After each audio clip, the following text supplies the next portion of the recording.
y vamos a hablar de patrimonio, porque sinceramente Huelva tiene siempre mucho que contar. El pasado año estrenábamos una sección, en la sección de patrimonio histórico, bueno, pues patrimonio histórico material e inmaterial, porque hablamos de tantas cosas relacionadas con la provincia y lo hacíamos con una entidad que además cumplía años el pasado año, o creo que todavía está cumpliendo en esos 10 años, como es AGIP Huelva. De nuevo, en esta temporada tenemos el placer y el gustazo de volverlos a tener, porque nos encanta conocer nuestra historia, y qué mejor que a través de ellos, de sus socios, de sus componentes, que además también tienen esa gran labor de conocer y preocuparse de cada rincón patrimonial de la localidad para contárselo a todos aquellos que quieren visitarnos y quieren conocer concretamente dónde se encuentra. Hoy vamos a hablar, por cierto, de piratas. No de piratas del Caribe, no hace falta irse al Caribe para hablar de piratas. Nos quedamos en Huelva y lo vamos a hacer con Verónica Manaut, que es presidenta de AGIP Huelva, y vamos a darle, por supuesto, la bienvenida. Buenas tardes. Hola. Muy buenas. Estoy encantada de estar aquí otra vez. Y para mí es recíproco, ya lo sabes, que me encanta que vengáis los amigos, los socios y socias de AGIP Huelva, porque hacéis un trabajo increíble. Yo y todos ustedes tienen la suerte muchas veces de verlo por todas las calles, ¿verdad?, de la provincia, sobre todo en verano, sobre todo en verano con el palito, ahí van ellos para explicar todas las bondades que tiene la provincia de Huelva. Y hoy, como decía anteriormente, vamos a hablar de piratas. ¿Había piratas en Huelva? Había. Verónica. Sí. Vamos a hablar de piratas. Casi me vengo yo con el parche en el ojo y el gorro de pirata y la patapalo, pero bueno, me he dicho, tampoco estamos en carnavales todavía. Sí, ha habido piratas en Huelva, sí. Piratas han existido siempre, desde la antigüedad ha habido actividades de piratería, pues porque era una forma de hacerse con riquezas, atacando otros barcos, ¿no? Porque aquí estamos ya hablando del ámbito marítimo. Ya ha existido siempre, pero ha habido una época aquí en Huelva en que la piratería ha tenido una importancia y sobre todo una presencia especialmente destacada, por desgracia, porque las ciudades costeras lo sufrían, porque los piratas evidentemente no venían aquí a pasar el rato y a visitar la zona como hacen los turistas, ¿no? Venían con otras intenciones mucho menos simpáticas, ¿no? ¿Y cuál es el origen concretamente de la piratería y del corso en Huelva? Pues mira, sobre todo se incrementa a partir del siglo XV. La expansión de los territorios portugueses, de la colonización atlántica africana portuguesa, que empieza en 1415 con la toma de Ceuta, hace que se empiece a crear todo un comercio, una actividad comercial importante en las zonas atlánticas africanas en dirección a las costas portuguesas principalmente, pero luego esa actividad comercial se va a ubicar también en las costas onubenses, las ciudades de Palos, de Huelva, de Lepe, de Moguer, tuvieron un papel importante, ya que los marineros, los armadores y marineros y empresas marítimas a partir del siglo XV empiezan a hacer comercio igualmente con las costas africanas, sobre todo cuando se llega a Guinea, ¿no? Que de ahí pues se traían esclavos, porque la esclavitud ya empieza en esa época. Sobre todo Gibraleón, ¿no? La parte de Gibraleón puede ser.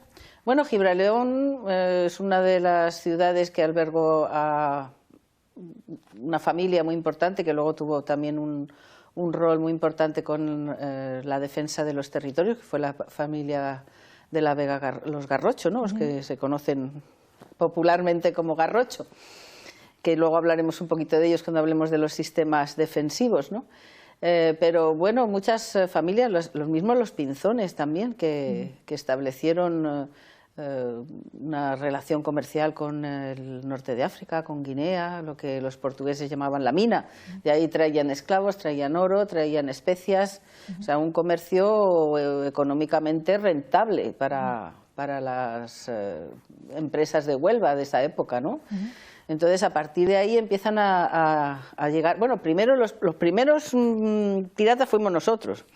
Así, claro, porque nosotros íbamos a las zonas del norte de África a hacernos con las riquezas que había allí. O sea que los primeros piratas realmente fuimos nosotros. Luego ya a partir del siglo XVI sobre todo cambian las tornas, ¿no? Cambian las tornas sobre todo por la gente de aquí, porque luego los que se beneficiaban de ese pirateo eran los mismos, es decir, que los comerciantes de aquí iban al norte de África a hacerse con las mercancías que los piratas habían conseguido. Principalmente se trataba mucho de productos agrícolas, fíjate, curiosamente, pero también como de esas zonas atlánticas se traía también otras mercancías, ¿no? Como el oro, como los esclavos. Pues también se beneficiaban del ataque a barcos portugueses, por ejemplo, que transportaban ese tipo de material. Vero, ¿quién era la familia de la Vega Garocho? ¿Quiénes eran? Los Garocho fueron unos comerciantes, bueno, en realidad venían de Santander, de origen, ¿no? Pero se asientan en Gibraleón y van a tener un importante papel en la defensa de los territorios contra estos piratas. Imagínate que en el momento en que cambian esas tornas y ya en vez de ser nosotros que vamos a las costas africanas, son los piratas turcos y bereberes que vienen aquí, los berberiscos, ¿no?, que llamaban, que aquí la gente les decía los moros, ¿no? Porque en realidad había un desconocimiento de quiénes eran, ¿no? Para los locales era un desconocimiento quiénes eran estos moros, ¿no?, que ellos llamaban, que llegaban aquí, que eran, pues venían de Turquía, auspiciados por el gobierno del Imperio Otomano. Otros venían del norte de África, del Magreb, bueno, de lo que después se conocerá como el Magreb. Y estos son los piratas que llegan aquí haciendo unos destrozos importantes. No solamente era ya el hecho de que se hiciesen con género o con mercancías, creo que evidentemente era una merma en la economía de las ciudades costeras, es que también hacían prisioneros, también mataban un montón de gente, porque, bueno, mientras que iban metiéndose en tierras, pues si se encontraban oposición, pues los mataban y punto, hasta llegar a lo que ellos querían, es decir, a las riquezas y a hacer prisioneros, para llevarlos ahí al norte de África. Imagínate la suerte de esta gente, que eran utilizados como esclavos, ¿no? O sea, era un futuro muy triste el que tenían estos prisioneros, que muchas veces podían volver a sus territorios porque había que pagar sumas importantes, ¿no?, para recuperarlos. Las familias tenían que hacer un esfuerzo también. Era una situación complicada para aquellos que iban a Berbería, ¿no?, como decían ahí, de cautivos, ¿no? Bueno, pues ante esta piratería, Vero, se crearon sistemas concretamente defensivos, ¿no?, como torres, almenaras y castillos, y de eso tenemos un rato por la zona. Sí, digamos que la corona reaccionó, viendo que aquello empezaba a ser una cosa demasiado habitual y que mermaba demasiado las riquezas, sobre todo de los señores locales, ¿no?, que perdían muchos productos, ¿no?, y además perdían también personas, o sea, trabajadores, ¿no?, porque había que explotar la zona y que fuese rentable para los señores, sobre todo, pues ya tú sabes, el ducado de Medina Sidonia principalmente, ¿no?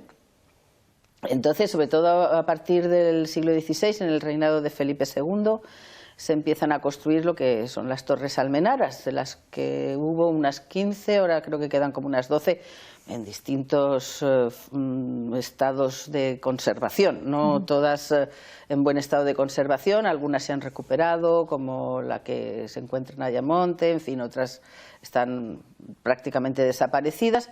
Torres que servían a la vigilancia costera, que servían sobre todo para advertir a la población que se pusiese a buen recaudo. Lo que se hacía es hacer un fuego en la parte alta de la torre. Durante el día pues lo que se veía era el humo, lógicamente, y durante la noche pues las llamas, ¿no? Eso hacía que la gente se metiese a buen recaudo, que se refugiase donde pudiesen, y los hombres no, los hombres tenían que participar, los hombres se unían a la armada a los ejércitos, digamos, para participar directamente en la defensa del territorio. También se construyeron algunas fortalezas, ¿no? Como por ejemplo San Miguel en el Rompido, fortalezas que también servían para tener ahí un pequeño destacamento que actuase. No era muy eficaz, te puedo decir, porque las incursiones eran tan habituales que hacía falta mucho más que eso. Pero bueno, digamos que la corona era una forma de defenderse. Una forma de evitar, ¿no? Sobre todo que entrasen demasiado dentro del territorio, intentar que se quedasen en la costa. Y de hecho los Garrocho tienen esa función. Al crear una armada con las galeotas, ¿no? Que eran unos barcos muy bien pertrechados para evitar que los piratas llegasen a tierra, porque se trataba de pararlos antes, porque una vez que llegaban a tierra la cosa se complicaba mucho. Entonces, digamos, subvencionados por Juan Antonio Pérez de Guzmán, crean una armada, una pequeña flota, digamos, de galeotas, que era como se llamaban esos barcos que utilizan, para evitar justamente eso, que lleguen los piratas a tierra y que no se monte el lío padre que era cada vez que llegaban los piratas. Y bueno, también hay que hacer una distinción. Hay que hacer una distinción entre piratas y corsarios. Son dos aspectos muy diferentes de esta misma situación, ¿no? Porque los piratas están fuera de la ley. Utilizan métodos violentos para robar y saquear.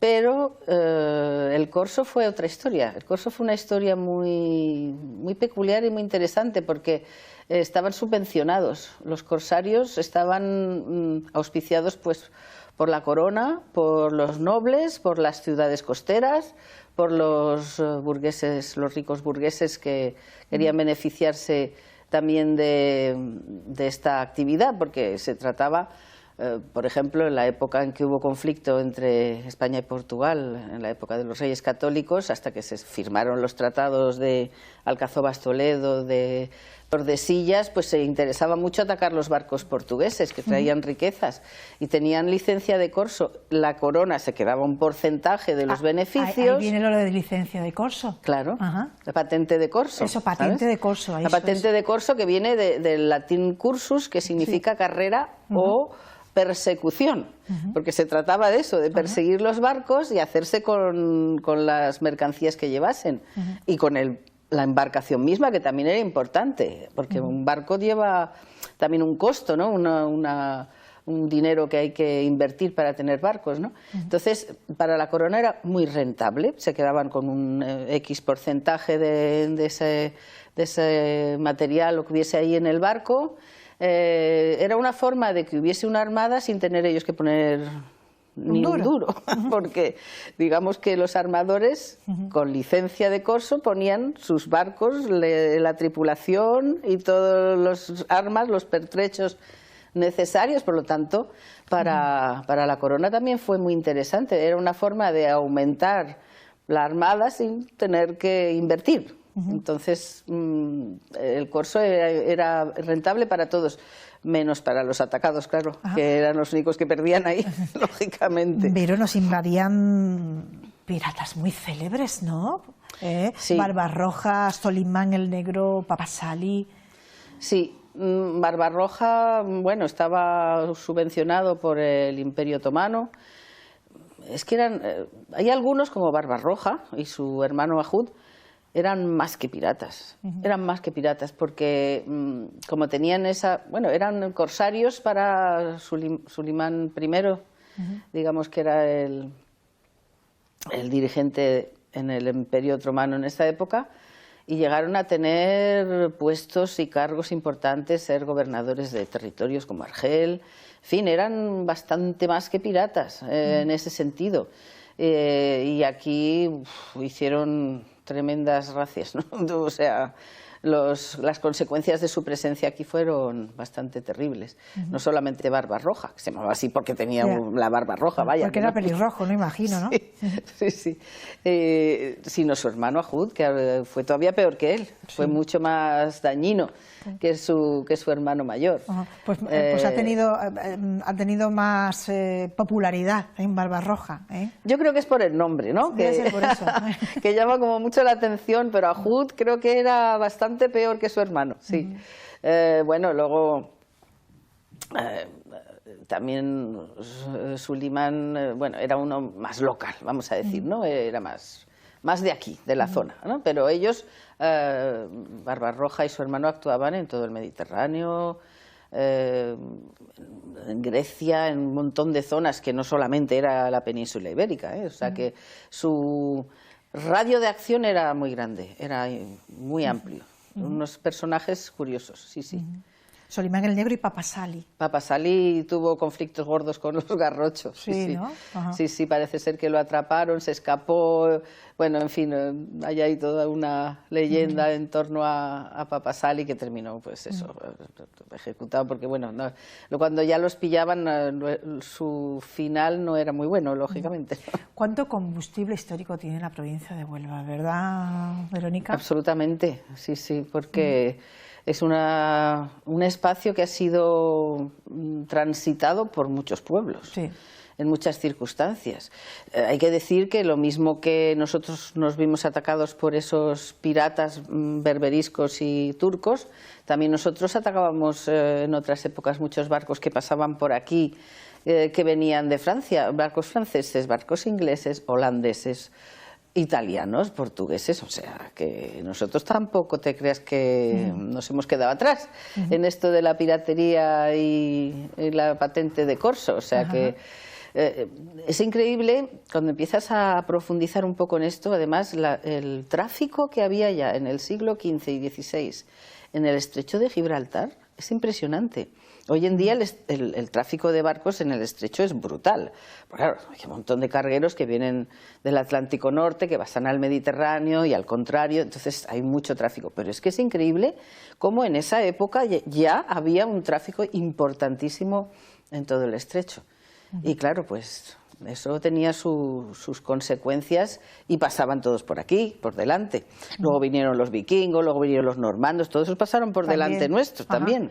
Bueno, pero eso es otra historia. Otra historia. Otra historia que contar, ¿eh? Nosotros tenemos la suerte de tener a Guy Huelva con nosotros hasta casi enero, febrero, porque después empiezan a trabajar a full, pero bueno, esa cita con nosotros la cumple en cada temporada y vuelvo a repetir que nosotros muy pero que muy agradecidos. Son muchos socios, muchas socias, hacen un trabajo increíble, son muy ya conocidos en toda la provincia de Huelva y enhorabuena. Muchísimas por vuestro trabajo.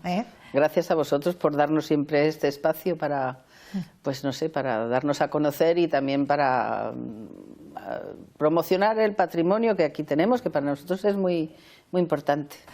Es recíproco, como te decía anteriormente. Vero, que seguimos hablando de historia, Por supuesto. Gracias a Guy Huelva, Eso será, por supuesto, pues la próxima semana.